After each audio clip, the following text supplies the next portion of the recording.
Bonjour, nous revoici pour parler entrepreneuriat et soft skills. Et pour cela, aujourd'hui, j'accueille Sonia Chardonnens. Bonjour Sonia, Oui, Jérôme. merci beaucoup d'être avec nous aujourd'hui pour parler d'entrepreneuriat, mais pas d'entrepreneuriat classique, l'entrepreneuriat atypique. Et parler également de ton parcours, parler aussi, j'annonce tout de suite, de la JDA. Alors, c'est quoi la JDA? On en parlera. C'est quelque chose à ne pas rater également. Mais avant de parler de ces sujets, est-ce que tu peux te présenter un peu plus pour les personnes qui ne te connaissent pas encore? Oui, bien sûr. Donc, comme tu l'as si bien dit, je m'appelle Sonia Chardonnance, mais en réalité, je suis d'origine colombienne. Je suis née en Colombie. Je suis arrivée en Suisse à 18 ans. Et depuis, je suis tombée folle amoureuse de Genève, vraiment. Et c'est ça qui a fait que je suis restée, même sans papier, même sans parler la langue, et toute seule. Ça, c'était un sacré parcours. Et actuellement, ce que je fais, c'est comme tu l'as dit, j'accompagne des entrepreneurs que j'appelle atypiques. Et puis, je suis également l'organisatrice et responsable des Journées de l'Audace Genève et Montre. Voilà, qui aura lieu très prochainement, hein, qui aura lieu le 20 septembre à Genève. 21 septembre. 21 Merci. septembre, pardon. Événement pour lequel d'ailleurs je serai aussi intervenant. Donc si cela vous intéresse, on vous met le lien en dessous de la vidéo. Allez voir, c'est vraiment un événement annuel à ne pas rater. Et alors tu parles d'entrepreneurs atypiques. Donc tu accompagnes les entrepreneurs atypiques. C'est quoi un entrepreneur atypique? Alors, je n'ai pas dit dans ma présentation, j'en parle très peu. C'est comme ça, c'est un choix. J'ai créé aussi une petite association qui s'appelle Réveille un sourire. Depuis 99 ou 99, selon où vous habitez, j'aide des enfants. Il y a tout un tas de choses qui s'est fait en Colombie, guérilla, vous connaissez, des enfants déplacés. Et depuis, j'ai cette partie-là.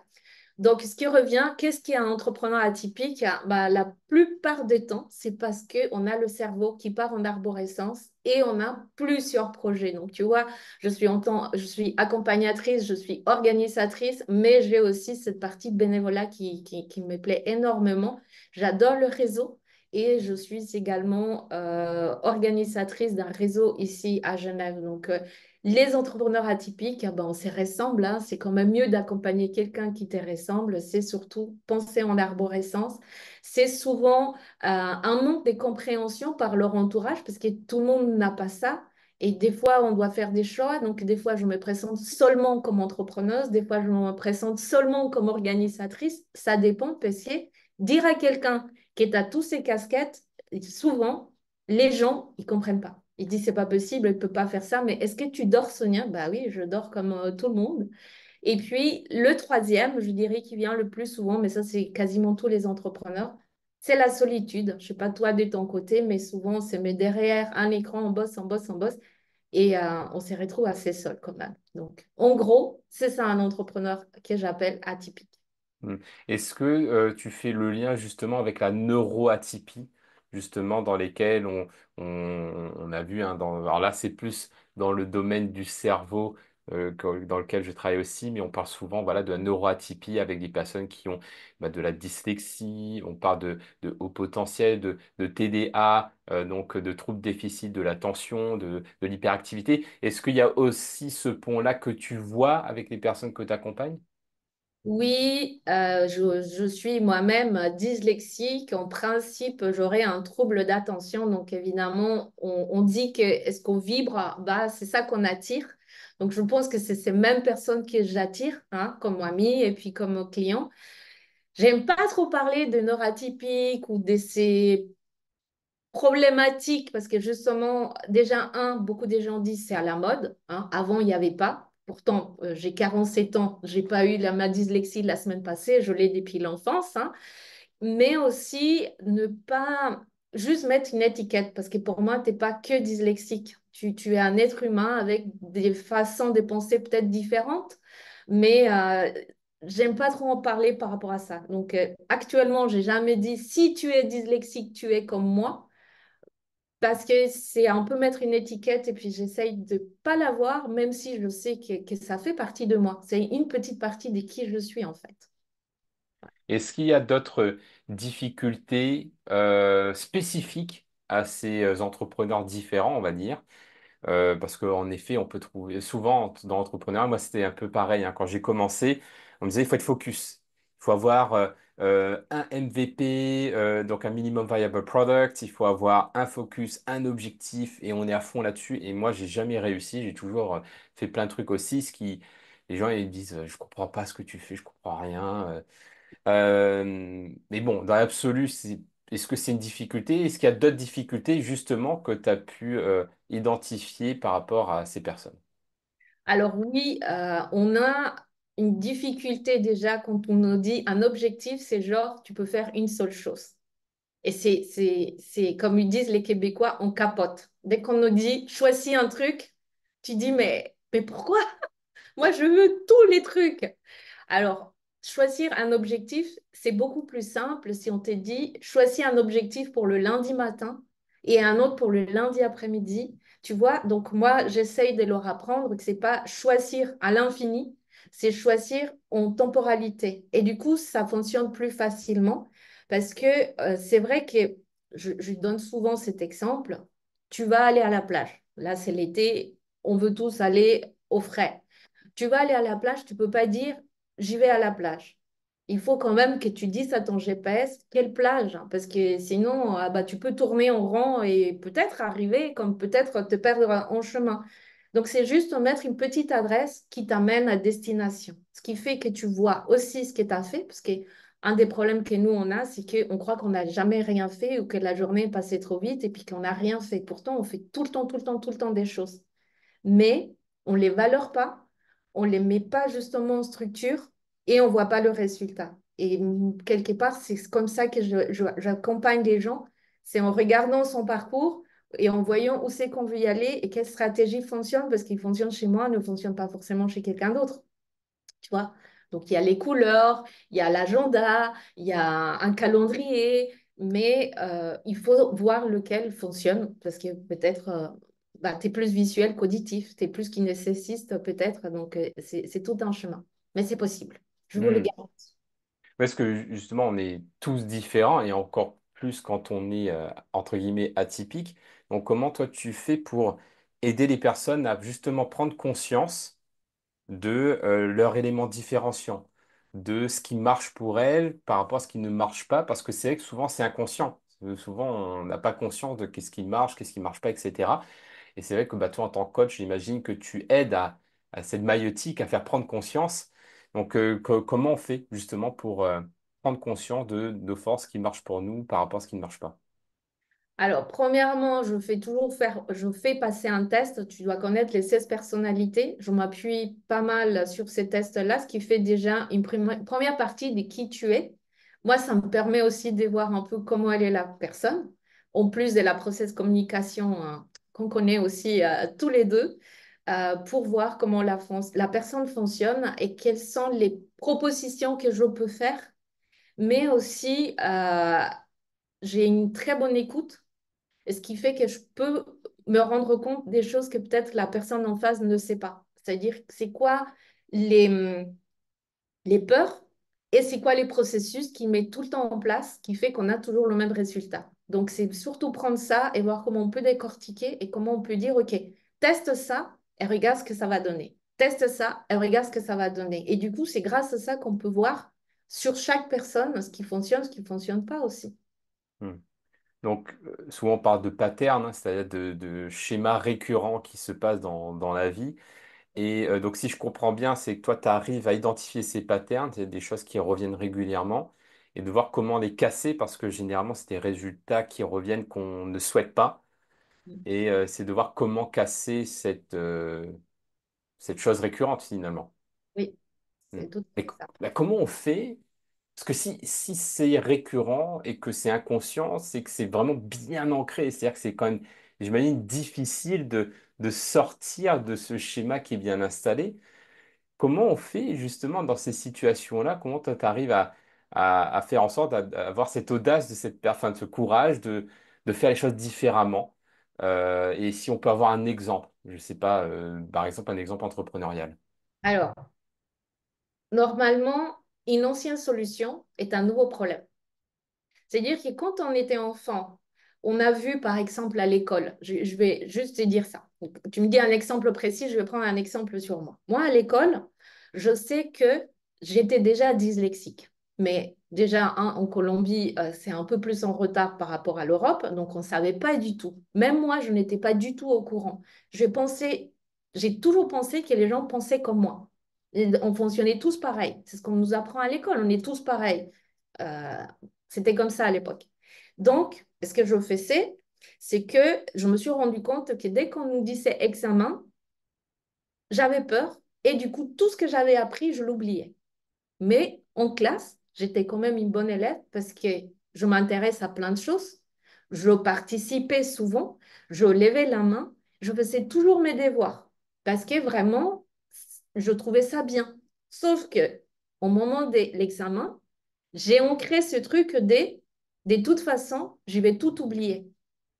J'arrivais à l'examen, c'est comme si je n'avais jamais vu est-ce qu'on me posait comme question. C'était très, très dur pour moi. Et c'est encore d'actualité, hein. Je ne dis pas que j'ai réglé le truc. Mais les profs, comme ils voyaient que je travaillais bien, que je faisais mes devoirs et que je participais en classe, ils ne comprenaient pas ce qui m'arrivait. Et souvent, ils me donnaient des coups de main. C'est fou, hein?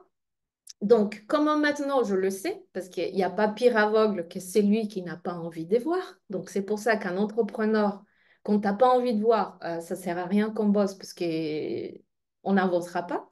Mais quand tu prends conscience que tu as instauré ce chemin-là et que tu t'es auto-sabotes, du coup, tu es déjà conscient. Donc, si j'ai un examen, si j'ai une conférence, si j'ai un interview, maintenant, je me parle à moi-même avant en disant, t'inquiète, tout va bien, tu vois, et je me prouve à moi-même que d'autres fois, j'ai déjà utilisé d'autres choses qui ont aussi fonctionné, qui font que je ne passe ces trucs des pages blanches. La page blanche n'existe pas. C'est moi-même qui me suis instauré ce truc. Et tu t'entraînes, et tu t'entraînes, et tu t'entraînes, et en principe, ton cerveau se rend compte que c'est vrai, qu'on ne va pas mourir, et puis à petit, bah, tu t'en rends plus compte. Après, ça dépend le stress, hein. Ça m'est déjà arrivé où je sais que je suis hyper stressée, et là, page blanche. Donc, à moi de me revenir ici à l'instant présent et me dire, tranquille, tu connais ça, mais tu connais aussi ça. Alors, tu choisis lequel des deux côtés. Tu vois, ça fonctionne à peu près comme ça. J'espère Hmm. que vous n'avez pas perdu. Non, non, non, c'est hyper clair. Donc, moi, ce que j'entends, c'est beaucoup de, d'auto-empathie, d'empathie pour soi, de se parler, de oser, oser regarder, pas mettre la poussière sous le tapis. Et là, tu as pris un exemple donc, lié donc à l'apprentissage, mais j'imagine que cet exemple-là, il est très vrai aussi pour les conférences que tu donnes, parce que tu donnes aussi des conférences, et que bah oui, le stress et le trac peut générer la page blanche dans le cerveau, et que c'est vrai que ça peut être difficile à gérer. Et justement, si je fais cette transition vers une question que j'avais envie de te poser, c'est par rapport, bon, on parlait des difficultés justement des entrepreneurs atypiques dont tu fais partie. Est-ce qu'il y a des grands moments comme ça dans ta carrière qui t'ont aidé à te forger, des grands moments de difficulté qui t'ont forcé à te dépasser et à devenir la personne que tu es aujourd'hui? Ah oui, là, je peux te prendre justement la journée de l'audace, hein. Quand l'un des cofondateurs, Yannick Alain, a fait une à Toulouse en 2018, je crois, une de mes connaissances, Joan Pina, lui dit, est-ce que je peux faire une journée de l'audace en Corse? Et Yannick lui dit, bien sûr, vas-y. Et là, c'est une phrase qui m'est restée à moi. Je me suis dit, si Joan peut le faire, moi aussi, je peux le faire. Et ça, c'est un truc qui m'accompagne depuis 2018. Si un tel a pu le faire, moi aussi, je peux le faire. Et là, je demande à Yannick, est-ce que tu crois que je peux aussi la faire à Genève? Et pareil, lui, il me dit, bah vas-y, fais. Sauf que vas-y, fais. Moi, j'ai jamais organisé un événement toute seule. Euh, Personne ne connaît ici à Genève. Bref, la totale. Et j'ai dû prendre bah, mon courage et mon audace des deux mains et puis dire, il faut le faire. Et maintenant, bah, je suis quand même à la 6e édition. Mais entre deux, il y a eu Covid, 2 fois. Donc, j'ai jamais arrêté de faire la journée de l'audace. Alors, des changements, des hauts, des bas, ça va pas être possible, des personnes vont venir, je ne viens pas parce que je suis Covidée, le risque de perdre des conférenciers, le risque de perdre des bénévoles. À un moment donné, à la deuxième année de Covid, on devait avoir une pièce d'identité, un pass sanitaire et il y avait et le billet. Donc, on devait scanner trois trucs. On devait garder 1 mètre, 1 mètre, je crois que c'était aux 2 mètres de distance. Donc, tu vois, tout ça, ça m'a appris à me rendre compte toujours plus de ma résilience, de ce qu'on peut faire, de me poser la question pourquoi je le fais, pour qui je le fais, et si je ne le fais pas, qu'est-ce qui va se passer? Et je pense que surtout, bon, depuis le temps, je travaille beaucoup sur moi. Tu apprends à, comme tu disais tout à l'heure, à te parler, à être bienveillant avec soi-même et à te rendre compte que les échecs font partie de l'apprentissage et que c'est à toi de dire, OK, je prends ça comme un échec ou bien je me dis, qu'est-ce que j'ai appris? Et cet événement-là, c'est quand même 400 personnes. C'est quand même à peu près 15 personnes qui passent entre conférenciers, entre spectacles.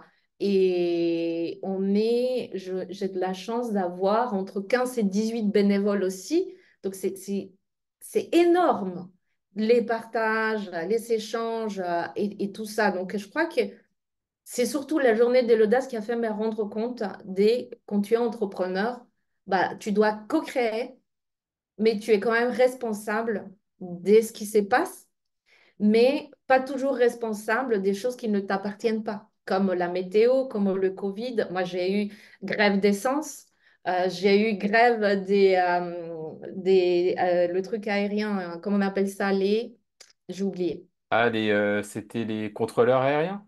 Voilà, contrôleur aérien, j'ai eu le Covid aussi. Donc, chaque année, il y a un nouveau challenge qui arrive, hein, mais n'empêche qu'on arrive à le faire. Donc, je pense que ça, c'est mes apprentissages les plus grands, c'est à chaque journée de l'audace.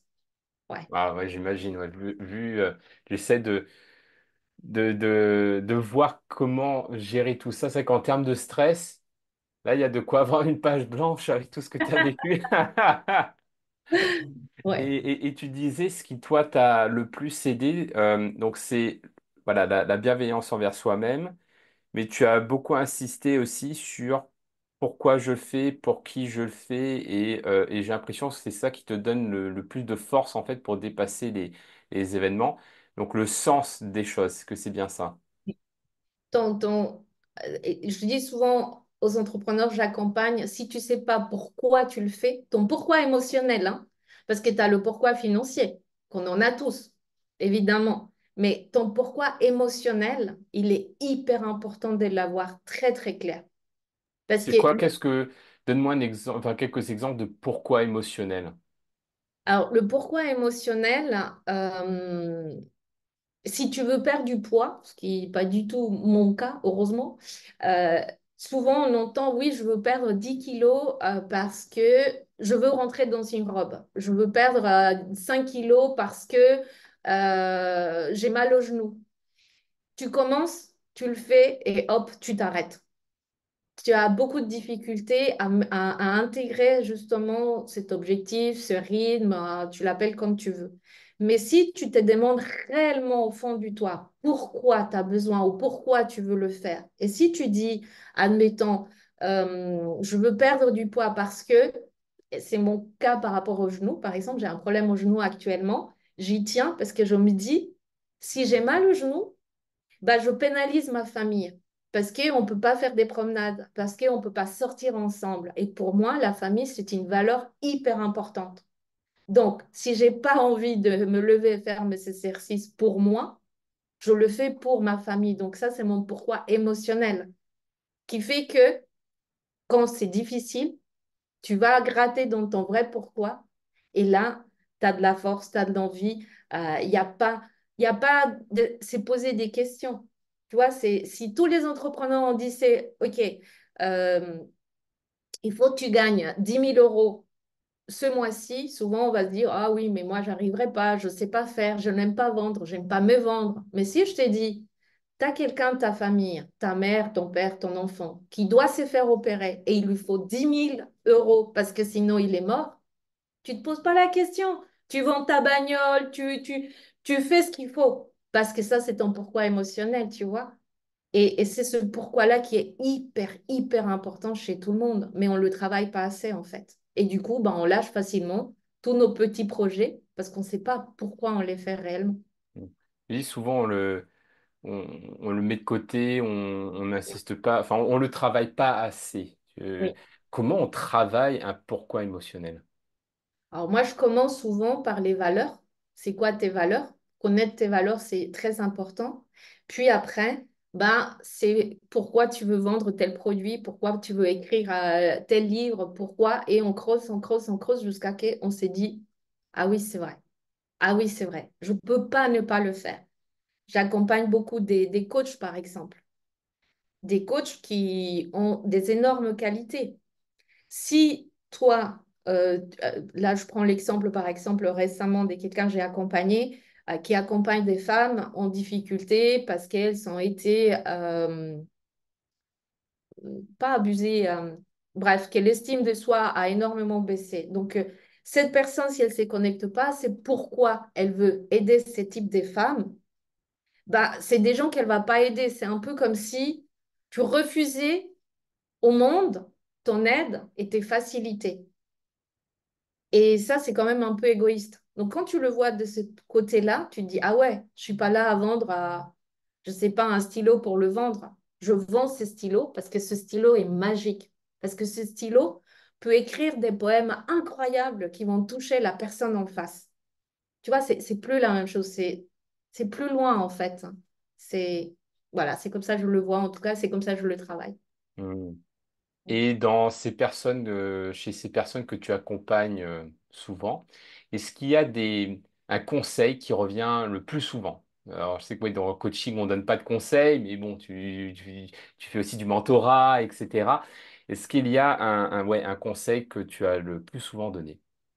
Alors, le plus souvent, j'en ai trois, on va dire. Le premier, c'est tu es une opportunité pour les autres. Et si on est tous des opportunités, le monde serait, je suis sûre, différent. Ça veut dire quoi, je suis une opportunité pour les autres? Là, aujourd'hui, on est en train tous les deux d'enregistrer cette vidéo. Je suis une opportunité pour toi parce que bah, grâce à moi, bah, tu vas pouvoir proposer un produit, cette vidéo ou faire découvrir quelque chose. Mais tu es une opportunité aussi pour moi parce que bah, grâce à toi, je transmets quelque chose que je veux que les gens y sachent. Donc, quand on est tous des opportunités les uns pour les autres et ne pas voir des je viens, s'il te plaît, te demander de m'acheter un produit. S'il te plaît, tu peux m'acheter un coaching. C'est pas ça. Je connais ma valeur. Si tu es OK avec ma valeur, on bosse ensemble. Si tu n'es pas OK, c'est pas grave. Ça sera quelqu'un d'autre.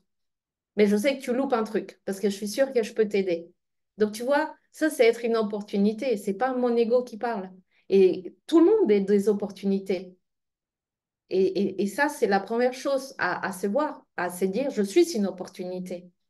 Ça me paraît beaucoup plus puissant que si c'est l'ego qui parle. Ah, je suis la meilleure coach des Genève. Non, pas du tout ça. C'est pas du tout ça. Parce qu'on a tous des soft skills que tu connais très bien, des choses que les autres n'ont pas. Rien que par mon ADN, je suis unique. Il n'y a pas une autre qui existe sur la Terre entière. Donc, tu vois, ça, c'est ma différence. Et je suis une opportunité et on est tous des opportunités.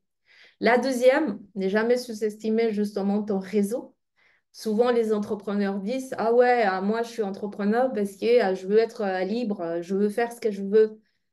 Oui et non. Nos clients, c'est quand même aussi nos chefs, on va dire. On travaille pour eux. On doit livrer un produit. On doit, tu vois, il y a un échange. Donc, il ne faut pas sous-estimer son entourage parce que même nos clients, bah, c'est aussi notre réseau. Ouais, c'est pour ça que je n'aime pas du tout le terme self-made. Ah, moi, je suis self-made, je me suis fait tout seul. Je dis, ben, c'est pas possible de se faire tout seul parce que, comme je dis, même si on est solo entrepreneur, c'est-à-dire que on a notre propre entreprise sans forcément d'associés, et que même si on n'a pas de clients, même si on n'a pas de prestataire et qu'on fait tout nous-mêmes, on a un minimum, en minimum des clients qui nous font confiance. Et c'est sans eux, ben, il n'y a pas de succès, de réussite. Donc, oui. Donc il y a aussi cette dimension-là qui est importante pour toi, oui, du coup. On s'est pas fait tout seul, hein, parce que les habits qu'on porte, c'est bien quelqu'un qui les a faites. Cet ordinateur, c'est bien quelqu'un qui les a faites. Donc, tu vois, on est tous des opportunités, on travaille tous ensemble.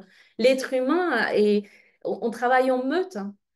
Ces trucs des je suis solo tout en haut d'une montagne, hein. Il y a des gens comme ça, mais on n'est pas la totalité. C'est très peu. Donc, on est tous ensemble. Et puis la dernière, qui est hyper importante, c'est entoure-toi des gens positifs. Et idéalement, des gens qui sont encore meilleurs que toi, que ce soit dans le business, que ce soit dans la vie de tous les jours. Parce que c'est comme ça que tu t'inspires. Si tu veux être entrepreneur, entoure-toi des entrepreneurs, pas des tennisman, parce que sinon le langage n'est pas le même. Et c'est hyper important aussi, même si tu es solopreneur, c'est important quand même de dire, OK, Jérôme, tu as fait comment pour écrire tes livres? Tu as été voir qui? Mais qui t'a aidé? Qu'est-ce qui t'a inspiré? Comment tu as fait ci? Bah, je vais apprendre de toi. Et ça, c'est génial. Ça revient à nouveau à on grandit ensemble, on s'accompagne et puis on avance. Voilà, les trois conseils que je donne très souvent qui sont liés tous les trois en réalité. Bah oui, ouais, c'est ça, en fait, c'est vraiment ça relie à l'humain, à la relation.